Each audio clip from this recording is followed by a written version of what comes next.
তন্ত্র মন্ত্র আইন ও কানুনকে পৃথিবীর জমিন থেকে কবর দিয়ে সেই কবর উপরে প্রতিষ্ঠা করেছিলেন আল কোরআনের রাষ্ট্র ব্যবস্থা।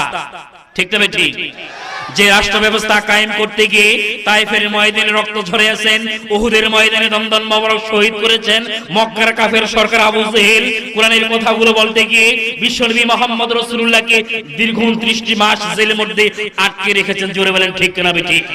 আজকেও বাংলার জমিনে আলেম ওলামারা কোরআনের হক কথা বলতে গিয়ে জেল খাটে, জেল জুলুমের শিকার হয়। জোরে বলেন ঠিক না বেঠিক? কুরআন যতদিন থাকবে ঈমানওয়ালা, ইসলামওয়ালা, ঈমানদার মুমিন মুত্তাকি মুসলমানদের উপর জেল জুলুম নির্যাতন আসবে।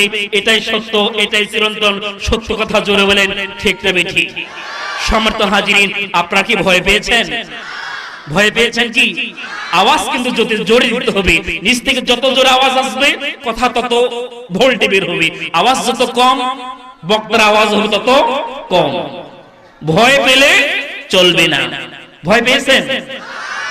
আধারে ভয় পেও না, বলবো আধারে ভয় পেও না,